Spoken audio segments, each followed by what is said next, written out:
This is exactly right.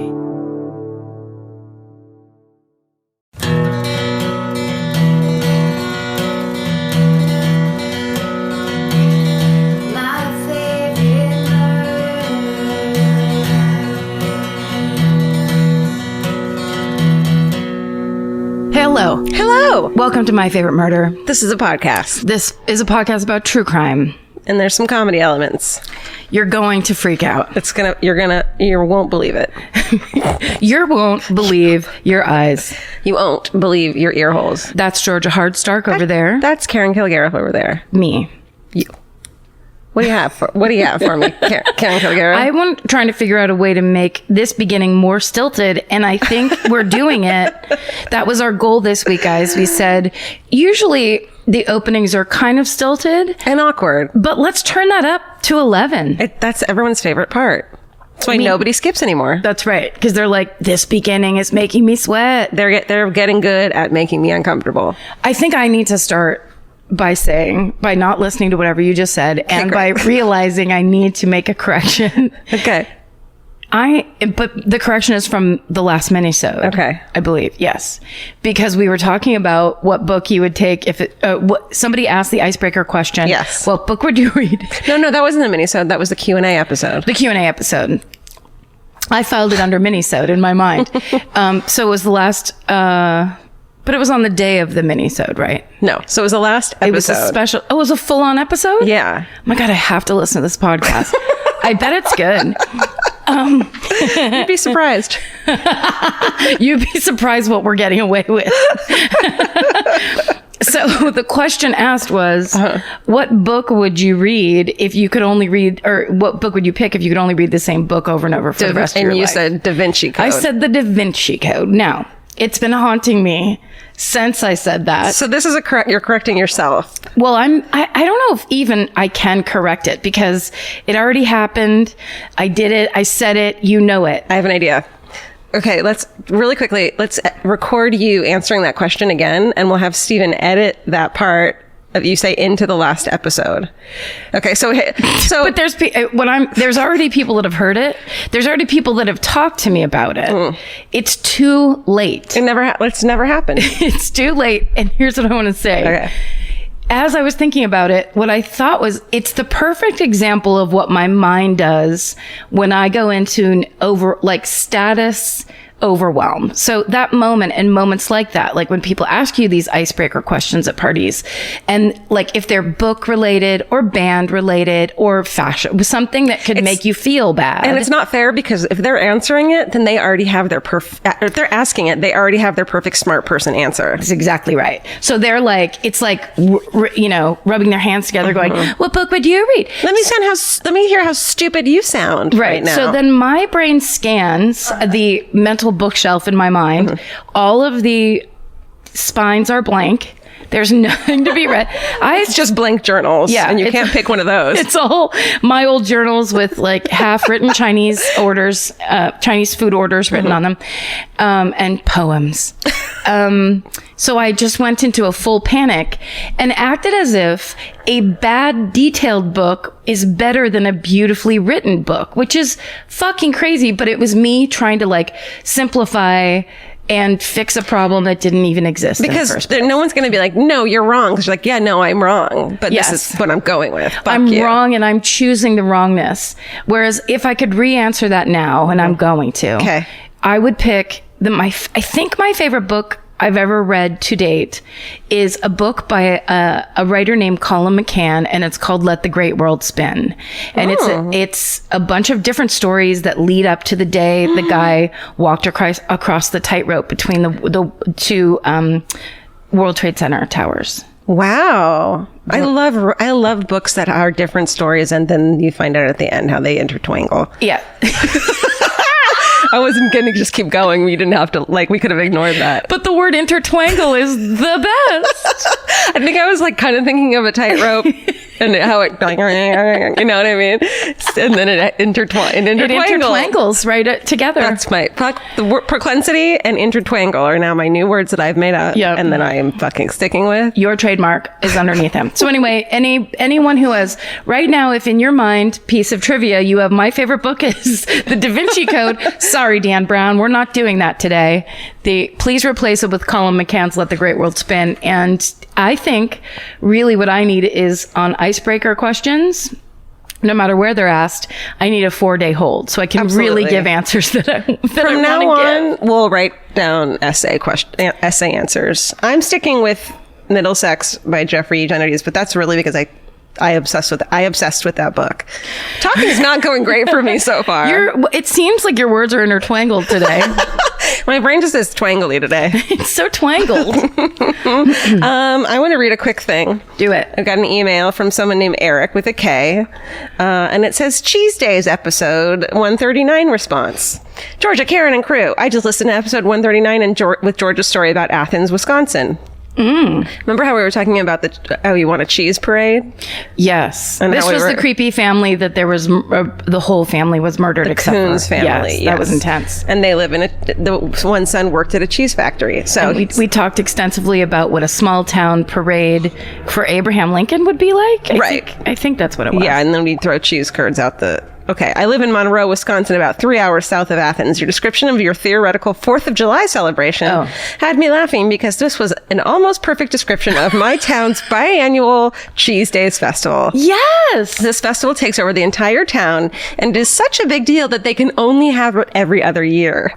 What? Fucking party. Oh, shit. Over 100,000 people visit my small town of just under 11,000 residents. What? For 3 days of nothing but cheese, beer, live music, and carnival food. A major draw to the Cheese Days is the fresh, deep-fried cheese curds. Lines literally go around the entire block with people waiting to buy their curds. This Cheese Days parade is kicked off with Guernsey cattle being led through town. Yes! That's my kind of cattle. That's your cow. Yes, they're the prettiest ones. Followed by the Cheese Days royalty. The mascot is a piece of cheese named Wedgie. A wedge of cheese. And his underwear up his ass? We just missed it. There'll be another one in 2020 that we should know that your make-believe scenario of small-town Wisconsin life wasn't that far off the mark. Yes. Love your show. Stay sexy and eat all the cheese, Eric. Can someone please put it in our group iCal, the Murderino iCal, the 2020 Cheese Day Parade in... What town below Athens? It's Monroe, Wisconsin. Fucking Monroe's Cheese Day Parade. We will be there. Reserve us a room at the bed and breakfast, please, Stephen. Tell them all we eat is cheese. Yes. Please get us a bed and breakfast that's right on the parade route. Yes. So we can stay in bed, but open the windows. Yes. People throw fried cheese curd into our mouth. At us. This reminds me a lot of Petaluma's Butter and Egg Day Parade, which has been going on since the 80s. And that's all I want to do. Is very cute. It's just like my dad, the great joke that my dad loves to make is that it's not really a legit parade because he's like, Jesus, I could pick up one of those little flags and walk in it myself. Like he doesn't that's the point. Yeah, I know. It's like little kids walk by and they're all from one karate class. Aww. Like it is the cutest, best parade. Is there a pet costume contest where everyone dresses as their dogs as eggs and butter? No, because you know why? They save that. Petaluma is the home of the ugly dog contest. You know, every year. Shut your face. Okay, have I never told you this? Starstruck right now. Right? Okay, the Ugly Dog Contest has been going on in my hometown of Petaluma, California since the 70s. Holy shit. And here's how I know that is relatively accurate, is because my sister was on the TV show, and for people who grew up in the 80s, is a big fucking deal. There was a TV show called Real People, and it was hosted by Fred Willard, some blonde lady, some blonde guy, and then another guy. And I can't remember. Holy shit, these are famous people. It was like, there was a whole crew of people. Skip Stevenson was one of the people. Skip. And it was basically just human interest stories from around the nation. And it was the best show. We loved it so much. It was like one of those Sunday night of 7 p.m. shows. But it's like easy listening of TV shows. Completely. And it would just be like, here's this weird guy from Ohio. He collects lizards. Yeah. The guy that ate only McDonald's his whole life was on there. Whoa. Like everyone want, I'm sure the fat twins from the Guinness Book of World Record that rode their motorcycles probably featured. But when they came to Petaluma to film the Ugly Dog Contest, Chinese cresteds everywhere. It was, so we heard the TV show Real People will be there. So my sister had already signed up my dog Muggsy. Oh, Muggsy. Who was just a shitty little gray, like charcoal gray mutt that I think she had an underbite. She was just kind of skinny and funny. She wasn't even ugly enough to be. No. She was just plain. Yeah. But it was kind of fucked up. And none of the hosts came. It was just the ENG crew. Right. So there was just a professional TV camera, they were just going to do voiceover for it. Exactly right. That's what they did. Is like they just talked the tape in and out. But when we watched it on the real TV, my sister's rainbow flip flop made it to the final cut, and we screamed. My dad got mad at how loud we screamed because we went berserk, and it was just my sister's. It's your fucking foot on TV. It was my sister's foot and Muggsy. It was one of those shots where the guy put the camera down on the ground and then the dog sniffed up to the lens. Oh, Muggsy, good girl. So Muggsy actually made it to the final cut. Oh, we have to find that tape. What if I saw my old dead dog? I forgot. It'd be so awesome to see Muggsy again. Someone will find that. It's such an old show, though. I mean, this was like probably 78, 79. It was like 1,000 years ago. Someone's going to find it. Real People, Fred Willard. Anyway, sorry. Muggsy. Oh my God. That was I just walked you down Petaluma Lane. It was beautiful. Thanks so much. Where were we? Do we have business? Merch is kind of getting knocked out of the fucking park lately. Yeah. That's about to hit. So keep an eye out at myfavoritemurder.com and then you go to shop. Yes. You know what? I'm going to say this really quick. Okay. Georgia sent me a website that people have been sharing. Do not start a store and say that it's quote unquote inspired by this podcast. And listen, we completely support Etsy artists. We completely support independent artists, people that are making little individual things. Somebody has started a full-on internet store that has 50 products. It's completely ripped off. It's not entirely stuff they're making. It's the kind of thing where it's on print on demand. Yeah. So you can just make up whatever you want and put whatever kind of what's the word? The writing. Yeah. You can put any kind of quote you want, and these people are basically entirely ripping us off. Yeah. We would appreciate it as pretending to be fans. Well, I mean, whether they're fans or not, we need to tell you, you're not allowed to do that. Yeah.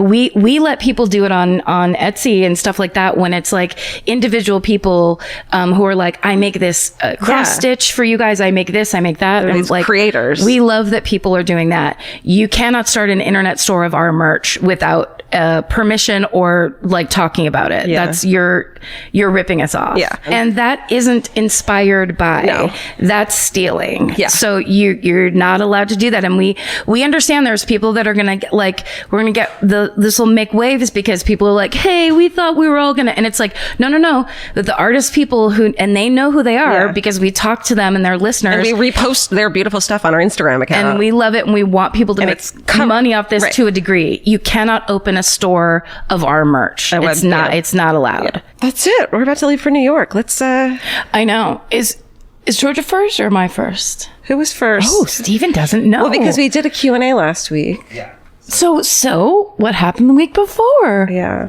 Who answered the first question? Steven. It was a live episode the week before. Steven, were you in San Diego all day and you just were at the beach and now you don't know what's going on? Steven, you do look tan. I was at the zoo. Your face looks red. Were you looking for dinosaurs at the zoo, Steven? I was. I didn't find Steven, dinosaurs. It was Karen would go first because it was Joe and Dolly. Oh, yeah. So it's me now? Yes. Okay. With America's #1 meal kit, HelloFresh, you'll get easy, seasonal recipes and pre-measured ingredients delivered right to your door. All you have to do is cook and enjoy. HelloFresh makes cooking delicious meals at home a reality.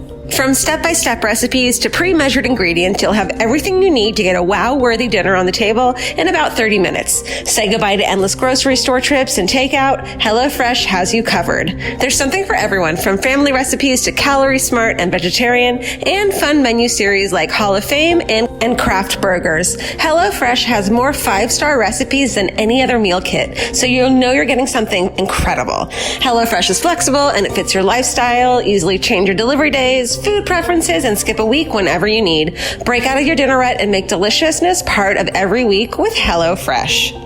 I love that even though HelloFresh is super easy and they make it really basic and like straightforward, you still feel like you're cooking this like incredible home cooked dinner. And that makes me feel good about myself. And that instead of just ordering takeout, I'm actually making something and preparing something at home. And that just, it feels good. So for $80 off your first month of HelloFresh, go to HelloFresh.com/murder80 and enter murder80. It's like receiving 8 meals for free only at HelloFresh.com/murder80, promo code murder80. Go buy. Well, this is good because actually it's one of those times where we leave tomorrow to go to our New York Boston leg of the tour. New York Medford, really. And I'm also back working on baskets again. So, you know what that means. I survived. I survived. I survived. So this is the part where I'm going to retell Georgia and you, if you want to listen, an episode of I Survived. The best television show, it's now on Lifetime, but you can also get it on iTunes, several seasons, I don't think all of them. But it's my favorite show if you've never seen it and you like true crime and the kind of stuff we talk about, you have to watch this show. It's firsthand accounts of people talking about terrible attacks, disasters, weird accidents, and things where you can't believe that the thing they're going to come to at the end is that they survived it, because each story is more horrifying than the last. And then every once in a while, there's like a skiing accident. And just to cut it. And it comforts you that they survived. The thing I think is cool is that when people tell their own story firsthand, you would think the way you're picturing and hearing the story, as I think as we all kind of do as we read this kind of stuff, it's very fatalistic, it's very upsetting, it's very scary. But when you see a person very calmly, and, you know, every once in a while they'll cry, but for the most part they don't. They just tell the story because they've already fucking told the story 50 to 100 times to all different kinds of people. And now it's it's like they're possessing their own story. And a lot of times the feeling is amazing when they get to the end and they smile. And the last thing they always ask them is, why do you think you survived? And then they give this long list of the different reasons. And sometimes it's God, and sometimes it's because they love their family so much, or because they thought ahead. Like, it's just really brilliant. And there's times where, like, there's multiple stories of people getting shot in the fucking head and surviving. And they're sitting there telling the story like it's like nothing happened. Like, it's like an anxiety. It would relieve my anxiety a little bit. Probably. Too, like, well, because it's almost like a terrible roller coaster where it goes all the way up and freaks you out and you scream your ass on the way down, and then you're fine. And then you land fine and you're like, oh, that was someone else's story. I just lived it with them. Is kind of the idea. Okay. But also it's really stressful. And the first time I watched it was with my sister, and she made me watch it. And I kept going, I don't want to watch this. I can't deal with it. And she was like, no, you have to watch this. And it was a story about one of the people. There was 3 people usually every time. And this time, one of the women was on a hijacked plane and got shot in the head and dumped on the tarmac. Oh my God. She lived. It's the most unbelievable story. It's so upsetting and so horrifying. And yet there she is telling it. Yeah. I mean, crazy. Fucking bananas. Okay. Yeah. Give it to me. I'm like all pumped now.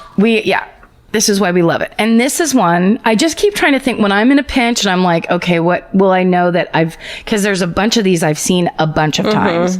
And I just try to think of the ones that stand out in my mind that were like really clear. And so this is the episode of I Survived that features Heidi and Christine. I'm not going to tell you anything else about it. I'll just tell you the story. Okay. So it starts in September of 2002. Heidi Hart and Christine Shannon, they've just finished a tour of Israel and Egypt. Wow. And so they decide as their reward for, as they say, surviving the Middle East, they're going to go to Greece and party for a week and just like hang out on the beach and just relax. Great. I've just cut right to that one.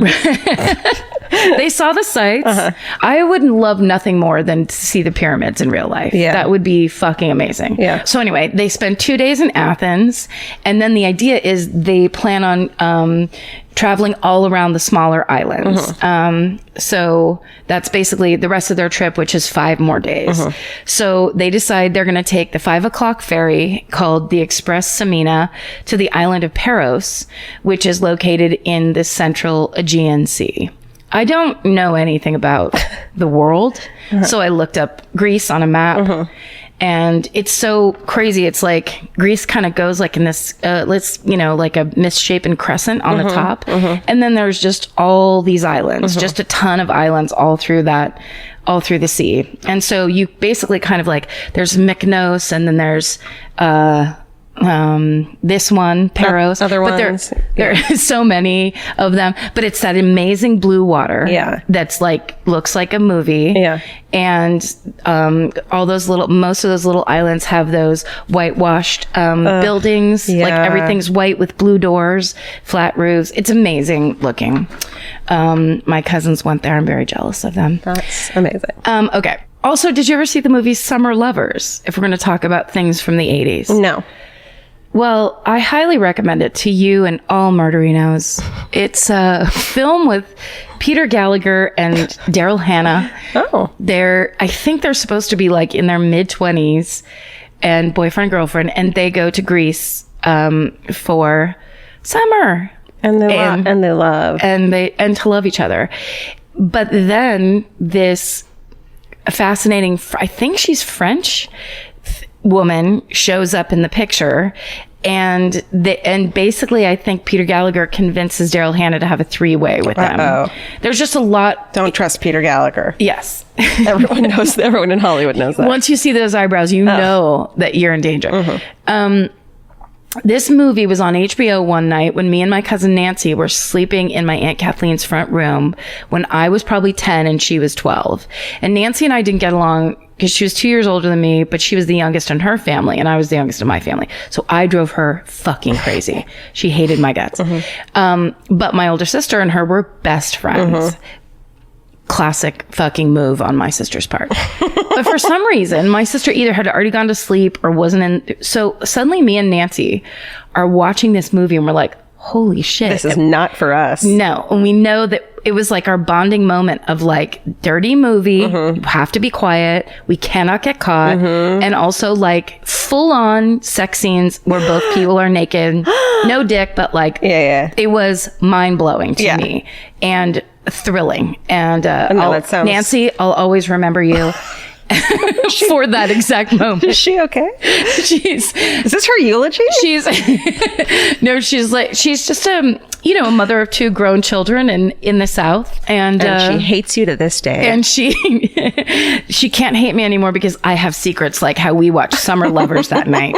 And like we just kept looking over each other with the whitest eyes. Can you believe this? He's pouring hot candle wax on her nipples. Is that what adults like? Crazy. Also, we didn't have cable in our house, so we only got to see cable at my Aunt Kathleen's house. Did I ever tell you about the time my sister and I ran into the porno room at our local video store? No. You can read about it in Stay Sexy and Don't Get Murdered. The new shared, what is it called? It's called the shared memoir that's coming out. Memoir that we wrote.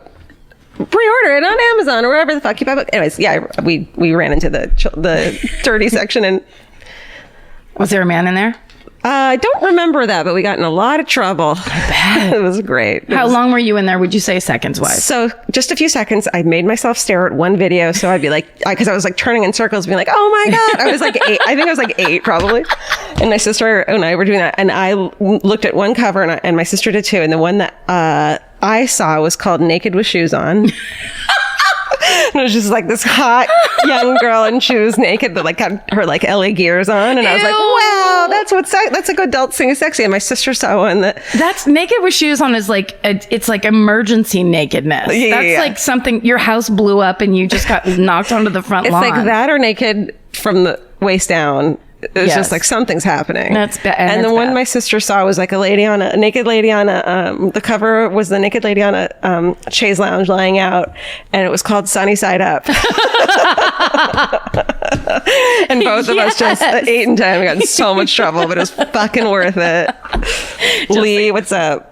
The idea of you guys spinning in a circle. Yeah. Like take something in. Oh my God. Naked with shoes on is the funniest thing I've ever heard in my life. That's what I would try to get our memoir called, but they wouldn't. You tried to what? Get our memoir called that. But unfortunately. But they sued us? Yeah. The porno Stay company. Sexy, Don't Get Murdered just fit a little better. Okay. That's what our Lifetime movie will be called. Okay, good. Naked, but with shoes on. And scrunchy socks. Okay. So they buy third class tickets. We're back now with Heidi and Christine, who are taking a ferry trip. They buy third class tickets. And so when they get onto the boat, they assume that means that they're not allowed to go below deck or like in the inside protected part. So they just stay out on the top deck. It's a beautiful day. There's about 540 people taking that 5 o'clock ferry. And most of the passengers actually stayed out up on the deck so they could just take in the view, because it's those, again, insane blue waters. And like, that's, what a lot of people were there for. The ferry goes out into the ocean. It's about a 5.5 hour trip to the island. And so as they're out and going in the open ocean, Heidi walks to the front of the boat, and at one point she looks down and realizes she can see into the control room of the boat. And she notices that all the controls look really old. But the few crew members that she's seen since she's gotten on the boat all look really, really young.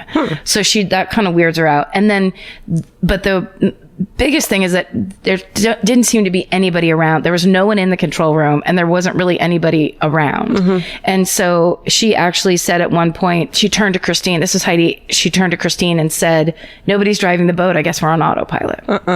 Yeah. Foreshadowing. Right. So it's about an hour or two into the trip, and the winds start to get really strong and the water starts to get really choppy. So Heidi gets seasick, and they basically decide they're going to hunker down. They stay on the top deck. They hunker down. They get behind a thing for like a windbreak, and then and take shelter, and Heidi falls asleep. So it's about now 5.5 hours into the trip. Jesus. So they're only 2 miles away from the island of Paros, and it's about 10:45 at night. Oh my God. Yeah. And so Christine's been reading a book, and then she hears the engines change, and she assumes that means like they're downshifting or whatever, because they're about to go into port. Yeah. So she wakes up Heidi and says, "Grab your backpack, put it on. It seems like we're about to get off this boat." And Heidi stands up to stretch and put on her backpack. And as she does, she turns around to see a humongous craggy rock that's taking up her entire field of vision. So it's directly in front of the boat. They said if they walked 5 steps, they could have touched it, and that they basically were just about to crash into the rocks. But only like a moment before did they even change from being full engines on. And just remember, it's nighttime. Oh no. And they are, because they're in the front, they positions themselves at the front of the boat. They're pretty much as close to the impact point as they can be. Christine tells Heidi that was so basically they were interviewed afterwards. And I saw some of this. It was basically, I think it was AP footage. But they said it was like the Titanic. Like they turned around and this rock was completely lit up. It took up all of their field of vision. It was humongous, and it was just like a movie. They said they both felt like they were on a movie set. And then they heard this horrible sound. And that was, of course, the ferry just smashing into these rocks. And the impact, they took the impact, and then they recovered from that. And Christine says to Heidi, like in a way to try to calm her down, it took 4 hours for the Titanic to sink. And Heidi says, "We don't have 4 hours. This boat is going down." Oh my God. So immediately the ferry is taking on water, and it rolls to its right side, and and again, there's over 500 people on this ferry. Oh my God. All the people are screaming and running. The lights inside the ferry are blinking off and on. No crew anywhere. There's nobody organizing anything. Nobody helping anybody. What the fuck? They said that, Heidi and Christine said there were people running up and asking them for help, asking them where to go. And they didn't speak Greek, or not that in any way that, like, if they did, it was not fluent in any way. Like, they couldn't speak the language. So everyone's panicking, and everybody begins running to the back of the boat, running away from the impact, and from where it hit, and down to the bottom where the other exit is, and where there's a couple of lifeboats. They're kind of, Heidi and Christine are staying there trying to figure out what they should do. A group of 5 men rush past them. They knock Heidi over. She hits her head, and she thinks she's going to pass out, like go unconscious, but she realizes if she does that, then that means Christine's going to have to carry her body and get her onto a life. So she's like, I cannot pass out, even though she had fucking full on head injury. Jesus. So she fights to stay conscious. At the same time, Christine is looking around and seeing how all these panicked people are all going to the one spot, and she realizes they can't go down there because they're last, so they'll already be at the back of the group of people trying to get on those lifeboats. She knows there's not enough lifeboats, and they don't speak Greek, so they're not going to be able to, like, bargain their way on. They're not going to be able to do anything. So instead, they decide they're going to go up the other direction and go high, away from the group. There was one, I swear to God, but this could completely be my lying brain, but there was one, I saw them on a different show that wasn't I Survived. It was basically the same thing. It was just a ripoff show, and they told the same story. And one of them said that an old Greek man gestured for them to follow him, and that's why they went upward instead of down. Creepy. And then when they turned around, There's been no old Greek man here since 25 years. 1949. But you know, I couldn't find that anywhere. I couldn't find that episode. And so that could be completely a lie. But I don't think so, because it was so, the way Christine told it in that episode was so exact and it was so like, what the fuck? I bet it was in Summer Love. And you're getting him. Summer Lovers. I bet you're getting him confused. Where the old man gestures toward a 3-way. Come to this threesome. Follow me in my sweater. Yeah, she's naked with shoes on. So I also love that this is another thing you get from the TV show I Survived, is people telling you what their brains did in these panic moments. And I mean, like in this one especially, I think the reason that it struck me so much the first 4 times I've seen it is because all of those moments, like how loud that would be, how like you'd lose your breath seeing your entire field of vision taken up with rocks. Yeah. When you're supposed to be on a ferry boat Doesn't even in make the ocean. sense. Do you think that like there's part of you too now that like when something happens and you need to survive it, your brain is going to go, how do you want to tell this on I Survived? It's like, and then you go from there. And then you just act out the story you want to tell. Which is that you survived. I hope so. Great. I mean, because that's also what I love about it is there's people that tell that story and that sometimes they go like, I don't know what I was thinking. Yeah. And then sometimes they go, I don't know how I thought of doing this. Yeah. And that's what this seems to be, is when Christine talks about that, she's just like, I just knew we couldn't go down to where everyone else was. So they head upwards, which I fucking love. Yeah. Now, maybe the ghost Greek fishermen help them. We don't know. Probably. But they end up, they actually have to do the thing where they grab the railing and pull themselves because by this point, the boat is almost entirely vertical in the water sinking. Shit. Yes. So they're pulling themselves up the rail, and then they see that there is a lifeboat on that side of the boat. And they end up having to jump off the ferry to jump into the lifeboat. Oh my God. And also in that AP footage, they have them walk up and look at the lifeboat from their rescue, and it's like this 15-foot long orange, it looks plastic, like it's an orange plastic boat, and it has like, you know, those benches that are in like any like fishing boat. It's like 4 of those benches long. And then there's this a pretty tall box of life vests on one end. Wow.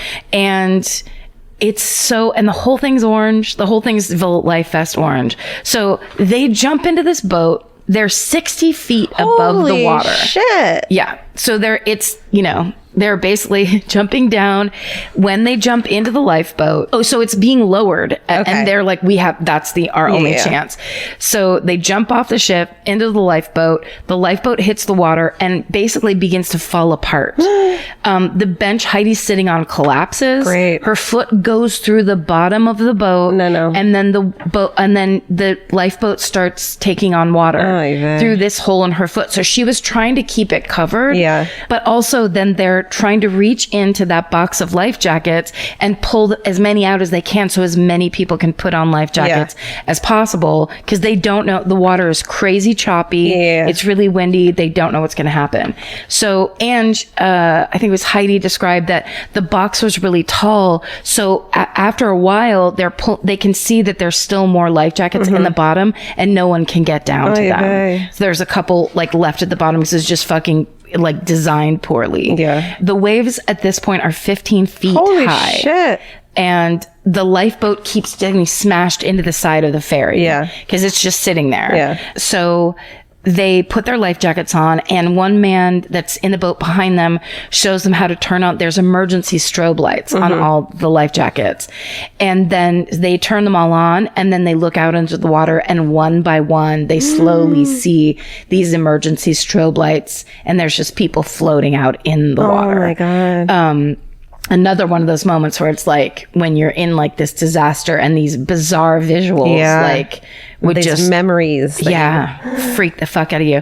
So they put their life jackets on. So now the ferry's almost completely vertical, and all the people who tried to run to the top of the boat to get on that lifeboat after Christine and Heidi, they either got stuck in the railings or had slid back down and then are going into the water as the boat is sinking on the other side.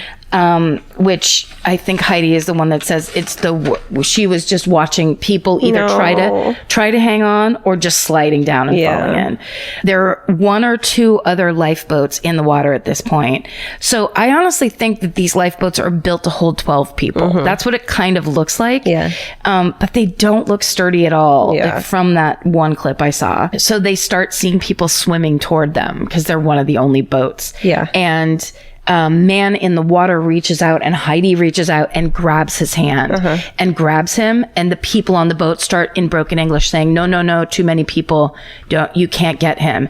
And she was like, I'm not fucking letting this guy's hand go. Fuck you. And she wouldn't let go of him, and he was just like coming on. So finally everyone gave in and helped pull him onto the boat. And it's very sad because they both are clearly really fucking disturbed because there's all these people that were just in the water trying to get saved. Suddenly a bright light comes on, and what's happened, much like in the beautiful film Dunkirk, commercial fishermen who were at port and heard the crash or the SOS call or whatever it was, jump into their own fucking fishing boats and went out there and started rescuing people themselves. These fucking Greek fishermen. So people start getting pulled out of the water one by one and pulled onto these private boats. Thank God. 400 people were rescued that night. Holy shit. Then the weather takes a turn for the worse. The seas are too rough. Basically a storm comes in and they have to call off the search after a while. Oh no. So the friends and family of the missing passengers just had to go down and wait by like the ferry building on word of where their relative or loved one was. And a lot of them never heard anything because 82 passengers died in that ferry crash. 82 people. Holy shit. And it turned out that the reason no one saw the captain is because he was asleep. And no one saw any of the crew because they were all inside watching a soccer game. No. And so the captain and 4 crew members were charged with murder. Oh my God. Yeah. But only the captain and the first mate were found guilty. They obviously pled it down, guilty of criminal negligence and serial manslaughter. And they got 16 and 19 years in jail, respectively. Holy shit. Yeah. And at the end, Heidi and Christine say they survived because of each other, which is very sweet. But Yeah. Isn't that fucked That up? is the craziest. I'm never leaving the house again. Like, I always debate whether I should or not. I kind of shouldn't. I like always, I'm like, no, something bad's going to happen. And then my brain's like, no, it'll be fine. But this proves to me, don't ever go on vacation. Don't do things that you think you'll enjoy. And just stay at home. Great. Right? Is that the lesson? Totally uplifting. Is that the lesson I'm supposed to know? It's that count on your friends. Buy third class tickets. Stay close to the top. Don't run in the direction other people are running. Okay. Run in a different direction. Yeah. But if seagulls are flying overhead, go in the direction they're going. Why? I just got that from The Day After. Isn't it The Day After? The Jake Gyllenhaal movie? Day After Tomorrow? The Day After Tomorrow. Yeah. Okay. Where there's a huge tidal wave coming toward Manhattan. And so because of that, like 2,000 seagulls fly across like downtown New York City. And everyone just looks up and then keeps on going about their business. And just like that many birds. Listen to the seagulls. Listen to them. They don't just want your chips. That was great. That was a great story. Okay, great. Thank you. I really needed something to tide me over. I will leave the house again. I promise. So this is a murder that happened in the late 80s and in Orange County. And I somehow always forget that it's a hometown of mine and that I remember seeing it happen on the news. And I remember I must have seen the made for TV movie about it because there's some parts of it that stick out in my brain. And I was like under 10, but like in the back of my brain of like, oh yeah, I totally remembered that. And I remember being there and feeling this empathy for some of the characters. And I keep coming back to it because I keep forgetting to do it. And now finally today I decided to do it hours before this we were meant to record. We're doing our best. And yet I did it. You did it. You made it. So this is this crazy story of manipulation and lies, and it gets turned into a fucking Anne rule book. Yes. Which I didn't know until I studied it today. Called If You Really Loved Me. Yes. Do you remember it? It's second only to The Stranger Beside Me. Nice. If You Really Love Me may have been the next one that came out or something. It's the murder of Linda Bailey Brown. Wow. Do you know this story? I don't think so. Okay. I just know the title of that book's really well known. Okay. To me. Bananas. Okay. We should all read it next. Okay. And I don't think we should listen to it because it's abridged. So we should read it, bedside table, etc. It's a bridge. What do you mean? Abridged. Oh, a bridge. Terabithia? Heard of it? I don't want to go to Terabithia. Okay, the next book we're all going to read is A Bridge to Terabithia. The end.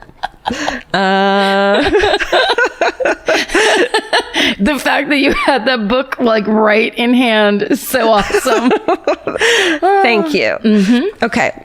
Let's talk about 14-year-old Cinnamon Brown. Okay. Which is really hard to Google because that's the color I dye my hair. Yeah. Oh. It's kind of like, you know, and yes. so it becomes a thing. It's 2 nouns. Yes. But it's a cute name. Anyways, that's not the point of this. Okay. 14-year-old Cinnamon Brown, she seems like a typical preteen or teenager in the 1980s.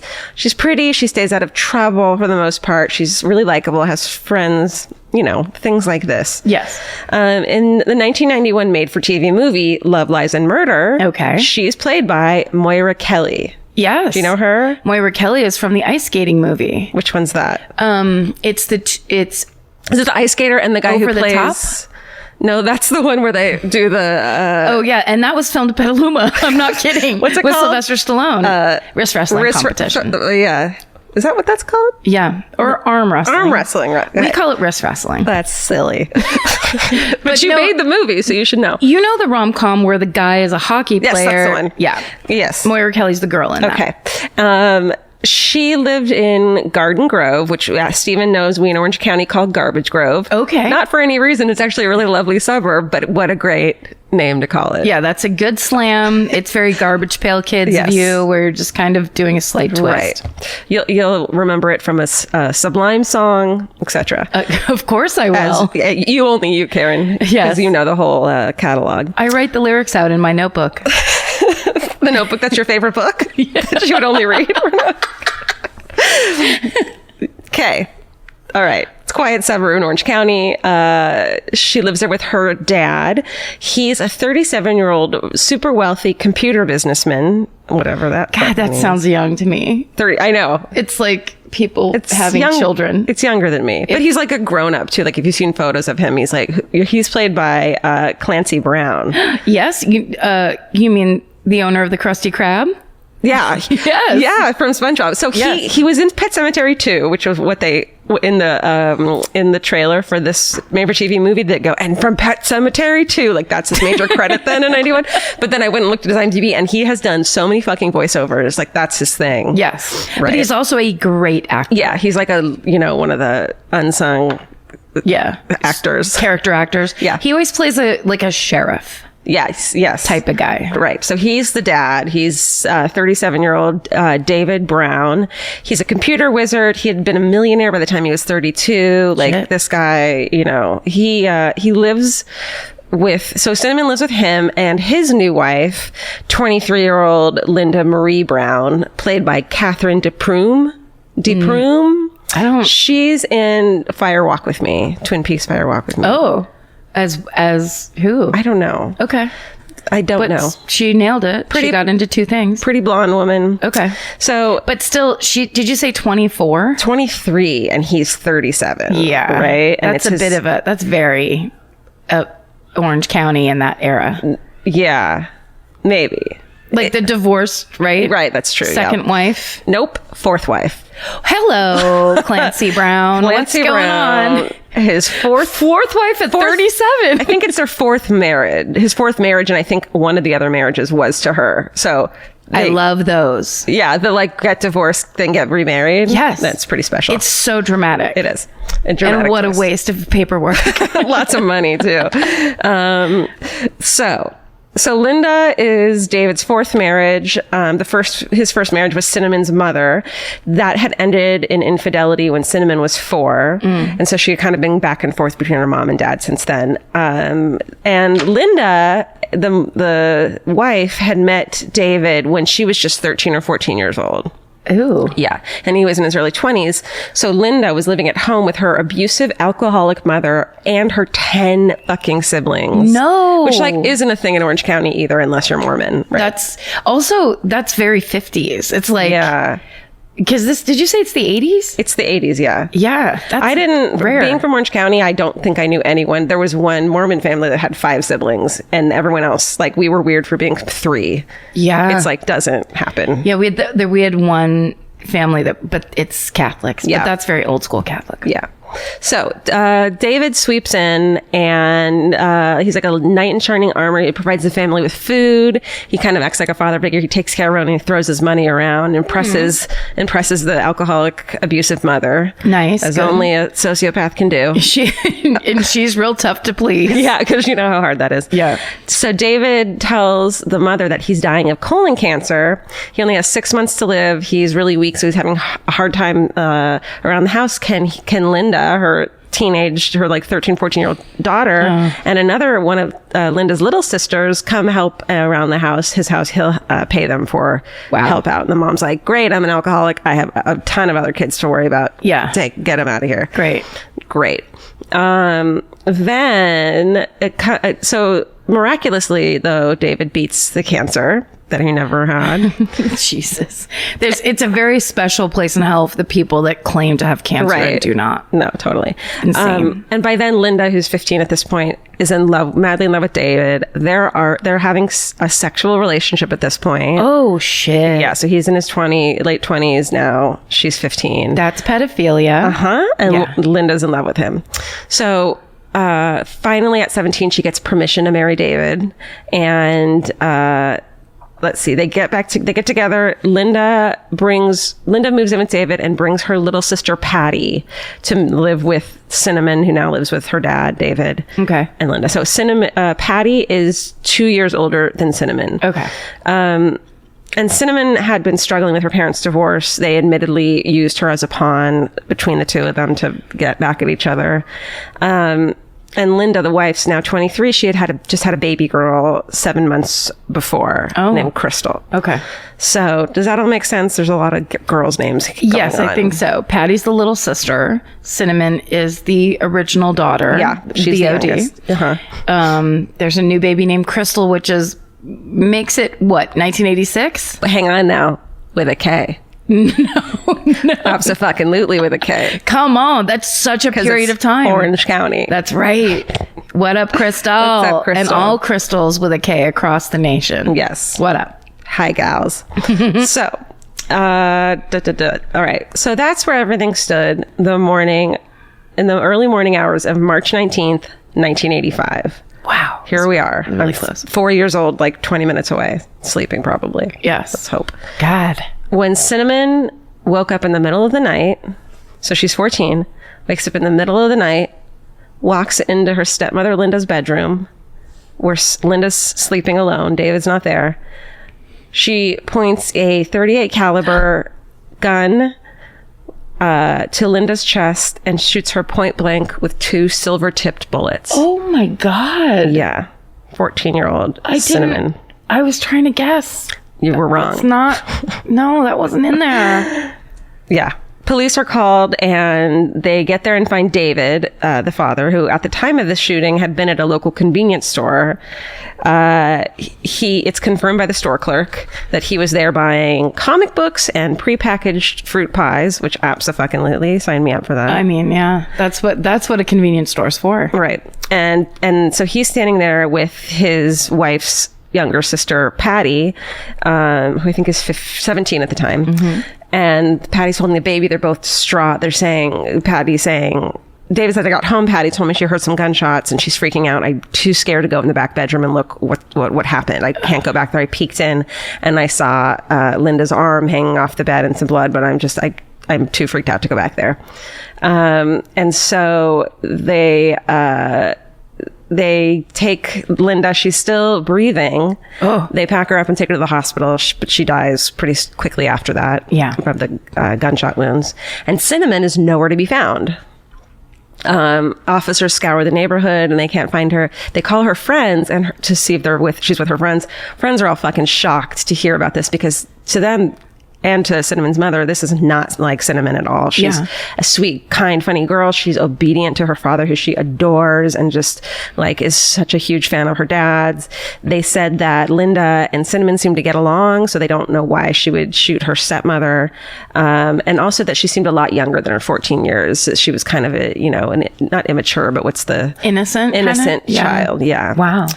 But finally at around 5 a.m., and this is the part that I remember hearing the first time as a 5 or 6 year old, being like, picturing it perfectly in my mind, and I can still see what I saw then. Around 5 a.m., an officer is in the backyard of the house and notices that there is a figure laying in the doghouse. Oh. There's a backyard, there's a doghouse. He sees something going on in there. There he finds 14-year-old Cinnamon. She's frail and scared. She's nearly comatose, curled in the fetal position. She'd been there for hours and was soaked in her own urine and also surrounded by her own vomit, in which are these tiny orange pills from the 3 bottles of pills she had swallowed to try to overdose on after the shooting. In her hand, she's clutching a crumpled suicide note, and it reads, "Dear God, please forgive me. I didn't mean to hurt her." Oh, no. They take her to the hospital. Just kidding. They take her to the police station. No. They take her directly to the police station, even though she's continuing to vomit from her overdose. Medics check her and say, no, it's okay to continue with questioning her. She's okay. Jesus Christ. So she admits that she fired the gun that killed her stepmom. She said she didn't get along with her, and Linda had told her she was going to kick her out of the house. And she thought Linda was jealous of her relationship with her dad, and that Linda had threatened to kill her if she didn't move out. And that's why she did it. Jesus. And that's what she tells them. Her condition starts to deteriorate, so she's finally taken to the fucking hospital. And there she's handcuffed to the hospital bed. She's starting to go, fall into unconsciousness when she starts to mumble some stuff. And so a nurse is like, this sounds like something like, it sounds rehearsed, like she's repeating a list. I'm going to write it down. So she writes down this: Haven't slept in 24 hours. Had an accident. Killed my stepmother. Didn't do it on purpose. Didn't mean to. She was hurting me. She hated me. She wanted to kill me. She wanted me out of the house.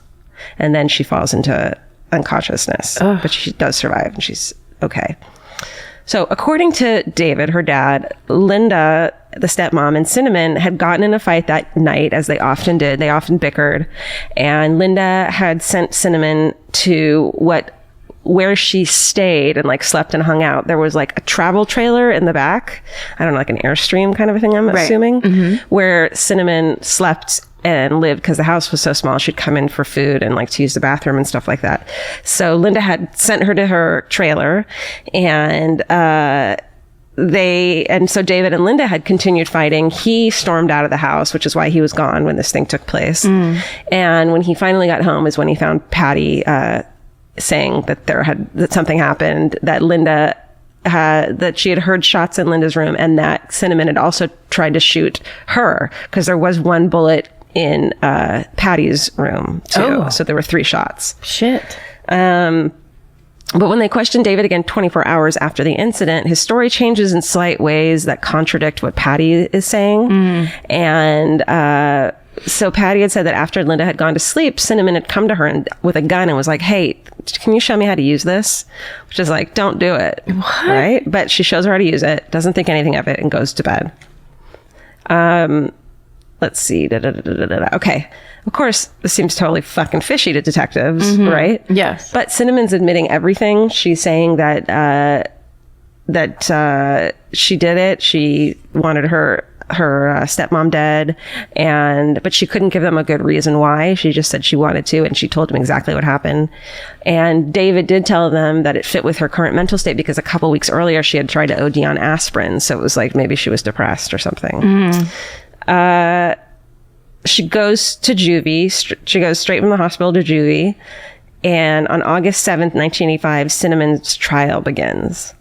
So she pleads not guilty by reason of insanity. At this point, she's interviewed by a psychiatrist, and she doesn't remember anything about it. The night or why she would have done it. She doesn't know anything. And the psychiatrist who's treating her says that she didn't know right from wrong the night of the murder. Ooh. But in her original story from the night of the murder, when they took her straight from the fucking doghouse to the police station, is actually not admissible.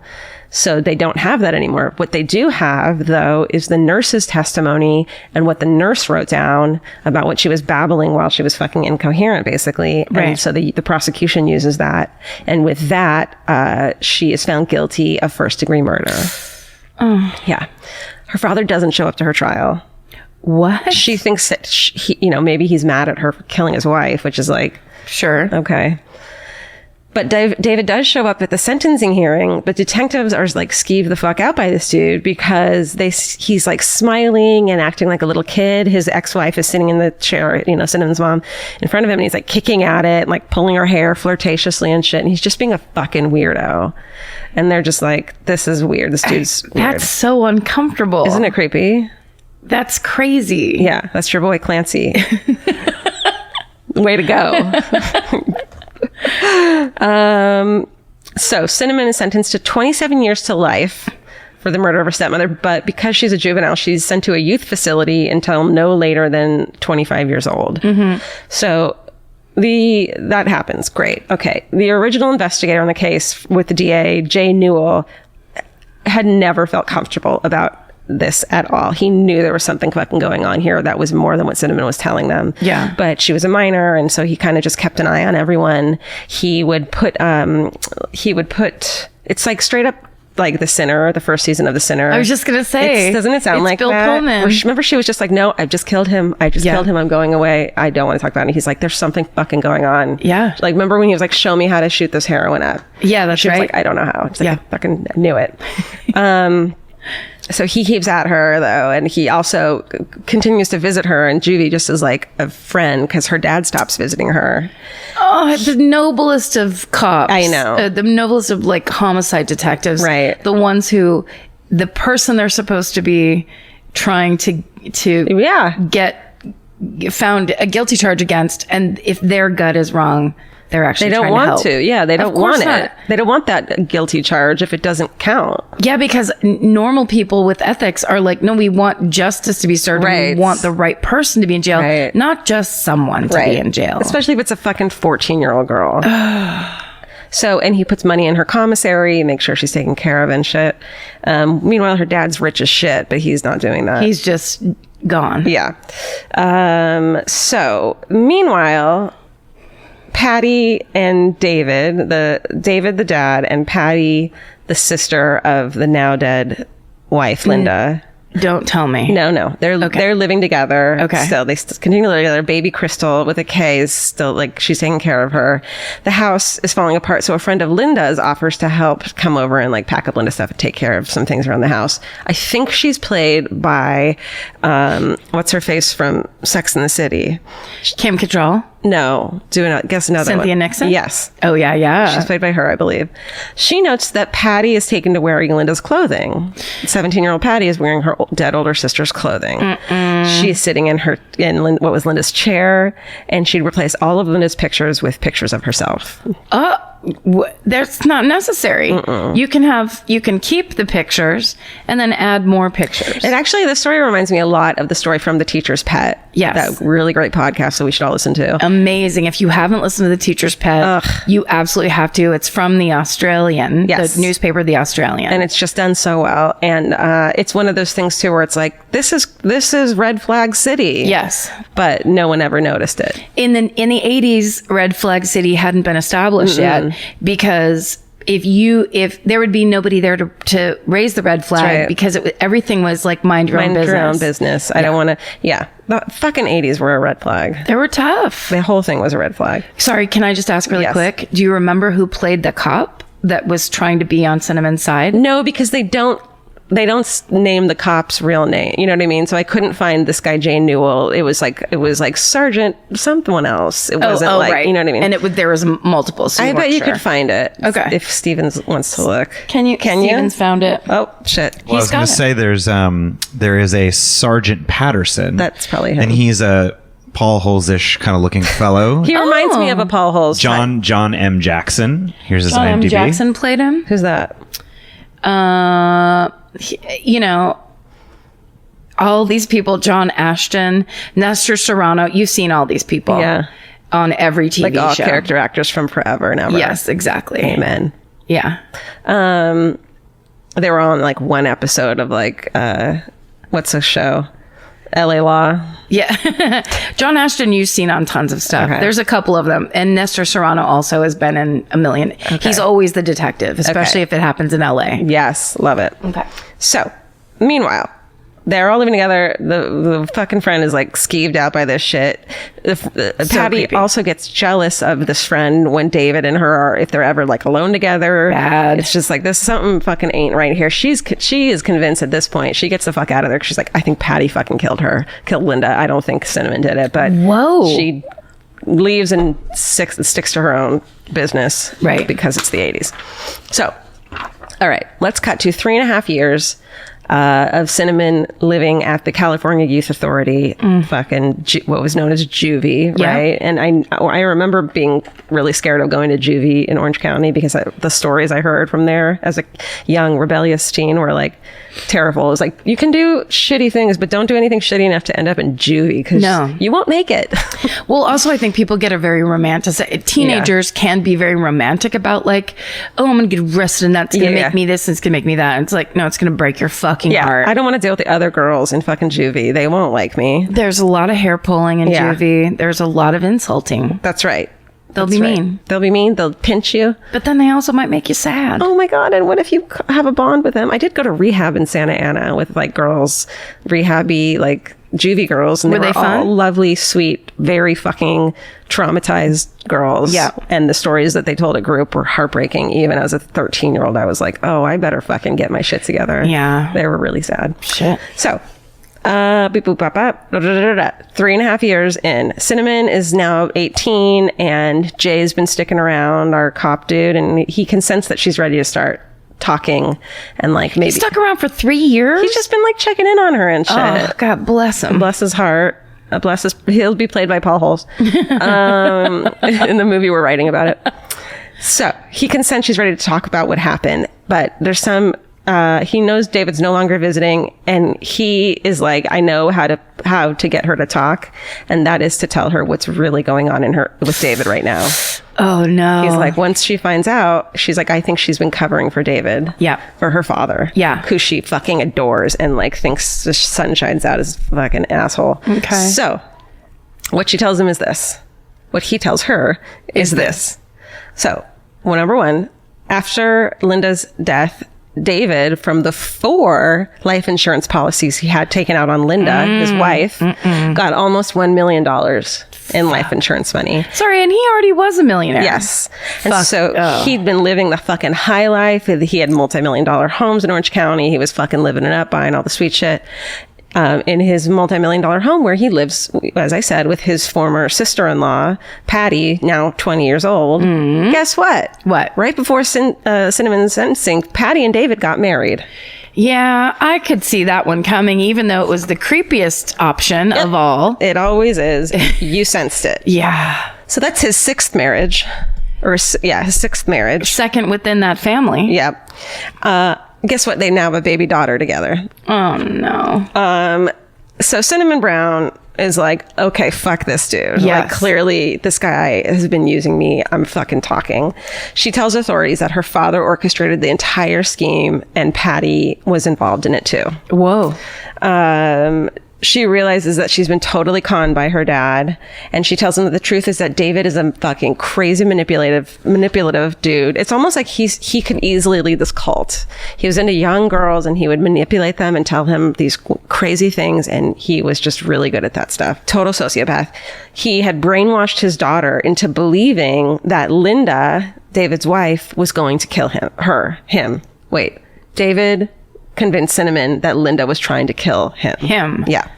So, and that he and Patty together told Cinnamon for months that they needed her to kill Linda, or David was either going to get killed or he'd have to leave town and never see her again because he'd had to run from Linda. What the fuck? Yeah. He told they hounded her for months, that they needed her help, and they convinced her that as a minor, she wouldn't get any jail time for the murder. She'd maybe have to get some fucking therapy, but that was it. And he said, if you really love me, you'll do this for me. I'm your father and I know it's best. Oh my God. Yeah, and they said that Linda was trying to kill him to get his money and his business. But what was really happening is he's having an affair with a teenager and trying to get rid of his already very young wife. Who just had their baby, who he was obsessed with since she was a teenager, or had been fucking since she was a teenager too. Now that she's 20 something and has a baby, he's not interested anymore. Because he's a straight up pedophile. Similarly to the teacher's pet story. Yes. And now he's trading her in for her fucking younger teenage sister. Wow. Yeah. That's evil. And a great way to do it is to get your daughter, who is young and naive by everyone's account, to do it for you. To commit murder. Hold on. Okay. It gets worse. No. Yeah.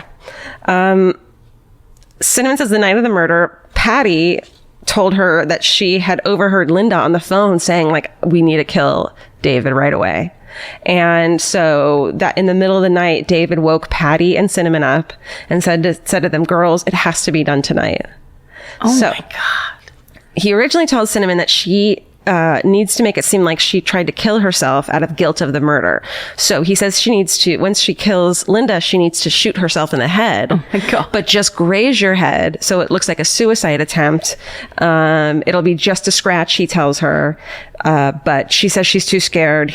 And so instead he says, okay, how about instead take these 3 bottles of pills? They're not enough to kill you. You'll be fine. And so she does that. So she says she swallows the pills. She sees her dad drive away, and then she goes down to the doghouse, and from there she hears the 3 gunshots inside the house as Patty killed the sister. So the case is reopened. They need corroboration. So they get Cinnamon to wear a wire. They have David come to visit. She's like, I'm freaking out. You told me I wouldn't get any time. Why am I still here? You said I wouldn't be here for long. And so he won't admit to it though, and he continues to try to manipulate her. He tells her that Patty can just come take her place. He can work it out, just have them switch place, and like she'll come take the rest of the time. Yeah, and they can convince everyone that Patty was the killer. He can arrange for it. But then Jay, who's listening on the wire, is like, something's fucking off about this. Cinnamon is not telling me the truth. I can tell. So she finally admits that she actually was the one who pulled the trigger, but everything else is true. They fucking manipulated her into doing it. She didn't understand what's going to happen. She said David, her dad, gave her a pillow and told her to hold it over the trigger when shooting Linda, and then said to them, "You girls take care of business while I'm gone," and left.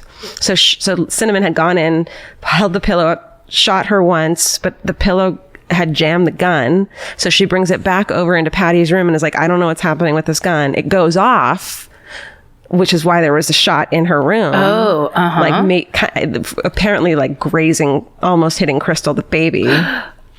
She's fine. But then they hear Linda moaning in the other room because she's still alive. Ew. She goes back in and shoots her one last time. Oh, no. Then she takes the pills and goes down to the doghouse. Jay asked Cinnamon if David was the one to show her where to shoot yourself in the head when he was like, "You'll graze your head." And Cinnamon says, "Yeah." And that's when she realizes that if she had shot herself the way he showed her to do it, it wouldn't have grazed her, it would have killed her. Yes. And that's when she realizes he was trying to kill her too. And in fact, the pills she took, the only reason she didn't die from them is because she threw up in the doghouse. Yeah. So she absolutely would have died from the pills. She realizes that's what's going on. Then they realize that he had insurance policies out against her too. Of course. So he was trying to kill both of them. Oh, God. Yeah. And pin the whole thing on his daughter that he killed. He's a fucking psycho. Like Anne Rule, I think, was more afraid of him than she was of Ted Bundy. She said he was like the biggest manipulator or sociopath she's ever seen. Well, and also just to just keep on doing it within the family. Yeah. Within the family. I mean, there is something really especially heinous about it. It gets worse. Oh my God. Yep, sorry. It's okay. So I like it. I know, right? Patty and David are arrested. Patty's 20 by now. They're arrested, and David frantically writes to Patty to try to keep her loyalty to him in prison. Yeah. But she turns on him too when she hears the wiretap of him saying, "We'll get Patty to take the blame for it. Fuck this shit." This guy's an idiot. He's not smart. He's not smart. Like what a super monster he is. Also, it's funny in like just like a sociopath or whatever, psychopath, but like that. The charm doesn't really work on paper. It's like, it really is a person to person, face to face thing. So like the idea that he's trying to put all that manipulation and charm down on the page. Well, what we understand about controlling people is that the reason that people like this who are crazy controlling make you not have any friends and family like around you anymore is because the minute you're not in that person's like orbit anymore, it all falls apart and cracks. Yes. Because of reality. And if you have like just one bitchy friend that's like, "Sorry, that guy's got fucking weird eyes. Yeah, I don't like him. He leans in too far when he's talking." Totally. And he acts like he's in love with you and he's fucking lying. Yeah, exactly. Yeah. That's right. That's why you always have to be the friend who hates your friend's boyfriend. You have to. It's for their own good. It's for their own good. Unless... What? I don't know. Unless you're the psychopath. Unless you're trying to get that boyfriend. What if you're the friend who's a sociopath and he's like, "Your friend's a fucking sociopath"? I mean, there's all these possibilities of who I could be. I have all the choices in the world. I didn't mean you. Specific. No, but you do always tell me to break up with Vince. I'm like, he is hurting you behind your back. Listen, I only hit on him to see if he would do anything about it. And he didn't, which means he's a good guy. It was a test. I'm so happy for you. It was a test. I made it up. So he's trying to get her to not talk, but she turns on him too. So thank God. And part of the reason is because when they got married, he was like, "It's secret, don't tell anyone," because of course the police would be like, "What the fuck?" But also because she was a child and everyone would judge him. So she did that. Then she got knocked up by him and he was like, "We're telling everyone that you had an affair and it's not my kid because you're too young and it's creepy." That's only after he tried to get her to get an abortion and she was like, "Fuck no, but tell everyone that some other dude knocked you up." God. And he refuses to pay for any of the baby having business, Medical costs? Thank you. And sorry, the super millionaire. He's like, you have to pay for it. He's even more of a millionaire because of his murders. Yeah. And he's like, sorry. That she helped fucking make happen. Yes. That would not have happened without her. Right. Jesus Christ. So when their daughter's Heather is born, he refuses to pay medical or have anything to do with her, but he does take out hundreds of thousands of dollars of life insurance on the baby. So she's like, God. You know what? Go fuck yourself. Yeah. Go back. She tells police that they'd been planning the murder of her sister for 3 years together, and that Cinnamon hadn't even been brought into the last 2 months. Whoa. They had tried, Patty had tried to kill her sister once too, but she couldn't go through with it. She chickened out. So instead they're like, let's have Cinnamon do it. She's a minor. Convince her to do it. Then Patty drops, all right, here's the last. It gets worse. Okay. She tells them that David had been molesting her since she was 11 years old. Oh my God. So this is when I kind of it kind of clears her. She was just as big of a pawn as he was, as Cinnamon was that entire time. Yeah. So she'd been manipulated and controlled probably longer than Cinnamon had. Yes. And being victimized and abused. Right. And sorry, do we know that Cinnamon was not molested? That never ever came out. Yeah. And I don't think so. Yeah. It almost seems like she was off limits somehow in like a pawn with the ex-wife. Right. Who fucking knows? Maybe. Yeah. No, oh my God. I know. Like it wouldn't surprise me. This guy's a monster. Also, just the sad thing, we were just talking about this before we started recording, but it's that horrifying thing of like when those pedophiles and those predators, they pick people who have divorced parents. They pick kids who don't have advocates that stand around going, get the fuck out of here. Yeah. They make sure to pick the 11th child of the alcoholic family. Well, it turns out that she had left her alcoholic mother's house when she left to move in with David and Linda because she had been molested at that house by, I'm sure, some dude who rolled through. Right. So, yeah, she was, just this clear victim and was taken advantage of by this fucking monster. And I feel like if that is normalized to you at such a young age, then when it's like, it's not, to that child's mind, that's a norm. Well, David told her lots of men did that to teach young women about sex. That's what he told her. This is normal. So he just normalized all of that victimization. And then like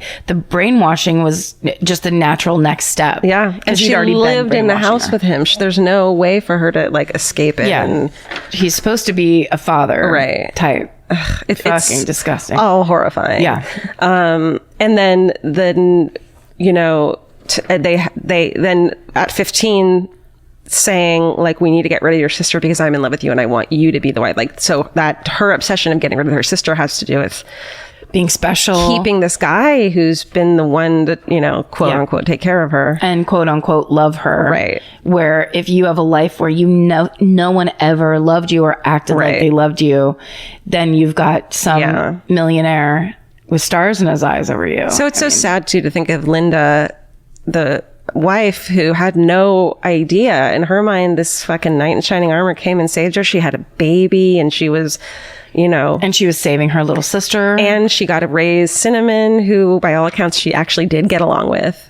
Oh. And so she just had no idea that she was in an insanely unsafe situation and had no chance to escape it. It was just like the fucking cobra was right there in the house. It's so awful. Isn't it? So, now in jail, David's in jail. Okay. He is going to go to trial for all this shit. He hires a fellow inmate, a fellow prisoner, to kill the Orange County Deputy District Attorney Jeffrey Robinson. Ooh. Investigator Jay Newell are Paul Holes of the story. Shit. And to also kill the third victim, his fucking his wife, Patty. So he hires him this dude to kill all these people, because she'd become a key witness at this point. Right. Jailhouse snitch. Fucking snitches get lollipops, as we always say. Snitches get candy. Was like, guess what? And so that, thank God, didn't happen. So at the trial... Also, just sorry about the ego of that. Of like, I'm not just going to kill the deputy district attorney. Which is like, good luck. Huge. Yeah. Like, you think you wouldn't get caught. But I'm also going to kill like people who are doing their jobs because you're a monster and terrifying and you're where you're supposed to be. And you're going to kill them because you're mad at them for fucking doing their jobs. For doing their jobs and keeping you it's super psycho in the place you need to be. Right. On top of which, it's that idea that a person that's that psychotic would also have that much money. Yeah. That's what's scary. Oh, yeah. Because I'm sure it's that thing, that Trump thing of like, anyone will do anything I say because I have so much money. I buy people off and I buy. Fucking true. Yeah. Once you can just throw money at anyone, you don't have to be, you know, a good person Not anymore at all. if you don't want to. You get anything you want. That's right. So gross. So at the trial, both Cinnamon and Patty testify against him. So according to Cinnamon's testimony, and this is why this book is called that, the thing her father would say repeatedly to gain her cooperation in the murder scheme was he would repeat, if you loved me, you would do this for me. Yeah. If you loved me, you'd do this. Like, so that's how it worked. An Orange County jury took less than 7 hours to convict David Brown on first-degree murder for financial gain and conspiracy. Mm-hmm. The judge said that he was worse than Charles Manson. Oh shit! It was like I've never seen a bigger fucking sociopath, even Charles Manson, than you. Wow. Yeah. Because Charles Manson did it to fucking strangers. You know what I mean? Like, you did this shit to fucking people who love you. That's right. And trust you and are your family. Like your own daughter. Yeah. And that orders David, who's at this point 37 years old, to spend the rest of his life in prison with no chance of parole. In May of 1989, Patty, who is now 21, she pleads guilty and is sentenced to the same youth facility that Cinnamon was at for about the same amount of time, 25, into the age of 25. She's released when she's 25.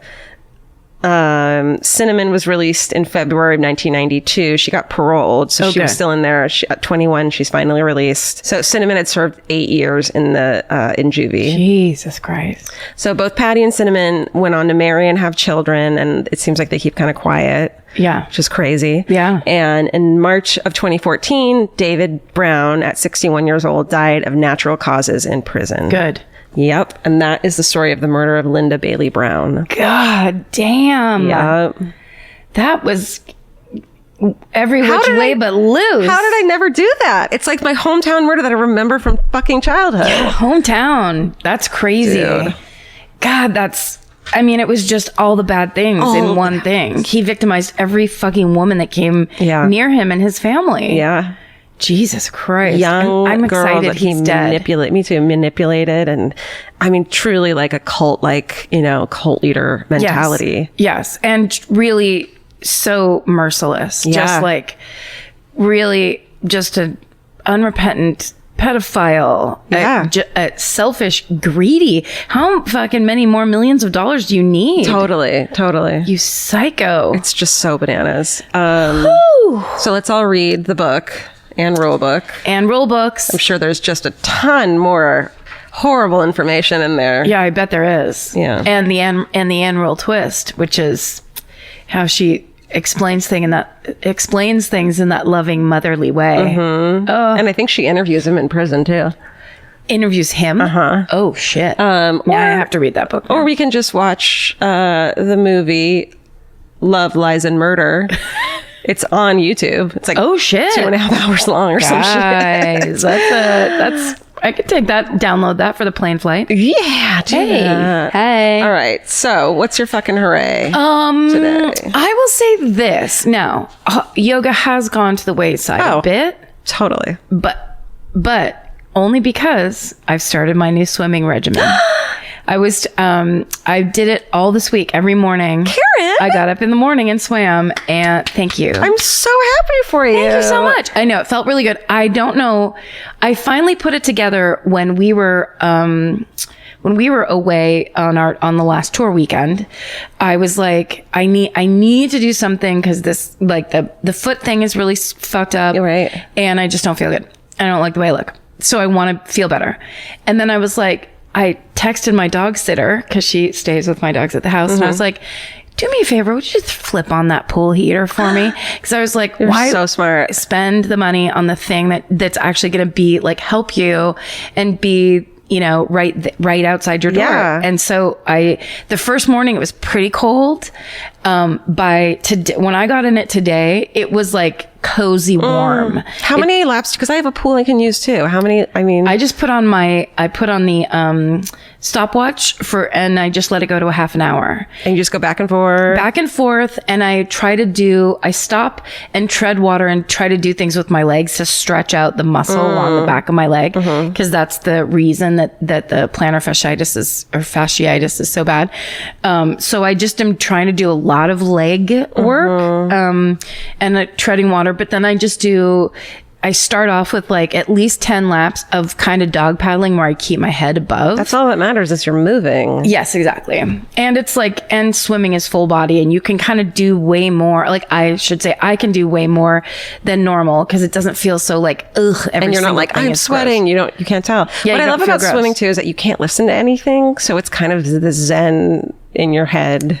Yes. Moment. It clears you out really good. And for me, like, it is such a good stress reliever. Yeah. Because I've just been feeling, as you well know, so stressed out lately and have for so long. It's been like this cumulative, like 2-year stress that's been so hard for both of us at times. What are you talking about? I've had a great couple of years. And gratitude. But I mean, like, the stress is tough. And if I just keep eating fucking pizza about it, it'll only go one way. Keep eating pizza. And so, so it's just like, I've been doing that every morning. And then I also, at one point, I ordered a robe, when I was getting some clothes for New York. I was like, oh, I'm also going to get a robe that's like a towel so I can just get out of the pool and have a big thirsty robe on. Look at you. So that's my I still want to do yoga, but my plan is to lose the initial weight and then get into like getting really flexible. Whatever works for you. Yeah. I love that. Me too. It's fun. I want to say, because we're recording a Saturday night. And so by Thursday, a lot of shit might have gone down in the Supreme Court. In the world, yes. And so we don't want to seem like we're ignoring it. I just want to let everyone know. That's a very good point. It's been a really fucking shitty week. And listen, we support Dr. Ford 100%. And if anyone's fucking surprised by that, you haven't listened to this podcast. There's also watching that we spent the entire day at work watching that testimony. It speaks for itself. Yeah. I mean, that's the thing. This isn't political for us. This is believing a woman's fucking truth. And also seeing a man's behavior and knowing that is indicative of something, especially like as we have all listened to 1 million of these stories and watched 1 million true crime shows, a person with that level of indignant like rage that's right there. And you're talking about Kavanaugh's rage, not Kavanaugh's rage, because from the beginning, the way he was talking about how hard it's been for him and his family, it was so self-obsessed, so fucking self-serving. He never apologized to his family. He didn't say, he was like, you're doing it to my family. It's like, but what about what you did? Yeah. You stepped into this limelight. You're trying to get this, you're here for this job. You're trying to get this fucking job. And then this is your past. So you have an apology to make. Right. We've every woman I know, including us, we've been through some shit like this. Yes. Similar to what Dr. Ford is talking about. And we know when we fucking see in a woman's eye and her voice and her story that she's being honest, because it's vulnerable and terrifying, but it's important to tell the story. So I would just like to say this too, because there's been a couple good threads on Twitter about this. The thing that people keep missing, that I think there's these people that keep arguing like, it's the calendar's from 30 years ago. It doesn't matter. It doesn't matter what was in his yearbook. It doesn't matter. It doesn't matter. Technically, perhaps. But what we're trying to talk about is the difference between a good man and a bad man. Right. We're trying to delineate and just decide, is this person a Supreme Court justice who can be neutral, who can make decisions, who won't bring in biases, who won't bring in secret hatreds, issues. This man has serious fucking issues with women. And you know that because of his find him, finger him, fuck him, and forget him. All the shit that was in that yearbook is all there. It's all coded wording for different ways to be shitty to women. I think of the good men you know. Did they ever talk like that when they were in fucking high school? No. Steven never put 4 Fs in his fucking... I mean, and also how lame. There's so many great men that when girls are drunk at a party, they take them home and put them to bed. And as one of these threads that I was reading on Twitter put some Gatorade by next to their bed and say, good night, I'll see you tomorrow. That's right. It happens. This is not the standard that we have to accept in fucking men at all. And by accepting this person into the highest fucking lifetime, order. Position, is telling other women that it does not fucking matter what happens to them. And it does not matter if you get victimized. It doesn't matter if you, in your life were ever victimized. It doesn't matter. And the only thing that matters is what happens to these men. Yeah. So we are not skipping over this important thing. We're just behind a couple days. Yeah. I mean, and we're still angry from last week. It was really fucking depressing. Or maybe not. You know what my fucking array is? My friend Jocelyn Hughes, who's this lovely gal, texted me and a couple girls and said that day, I would have texted you, but it was during the day at work and it was going to get drinks during the day. Yeah. I can't handle this anymore. Does anyone want to get drinks? Nice. So I sat around some really great gals and we talked instead of watching for a while, and it was really soothing. And Good. It's nice to be, as we always say, like, we're each other's allies. We are not each other's competitors. Yeah. And so being surrounded by a bunch of rad chicks who I know to differing degrees have all been through something like this in their lives was really great. And then I went and saw Beck at the Bowl, and it was really fucking great. Saw Beck at the Hollywood Bowl. Nice. Great. Yeah. That's also a good point, is do things if you're experiencing this, feeling triggered by it, feeling stressed by it, feeling upset. Reach out, get around people that understand what you're talking about.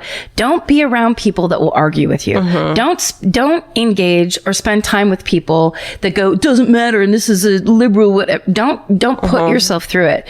Take care of yourself. Be around people who understand you, and you don't have to accept anyone else's definition of what's quote unquote important or not. Because with those people, it's never important that a woman was raped. Right. It's never important that this happens all the time and that's the culture we live in. It's never important. They do not care. Yeah. So they'll never believe women. They'll never. It doesn't matter. It's just a certain mindset, and they're not important. And there are plenty of people you can find that get it. That was a big episode for one that we're just trying to sneak in before we leave for tour. I know. And now we have to record 2 mini-sodes. Let's do it. And then sign 200 posters for the live shows. We're fucking doing it.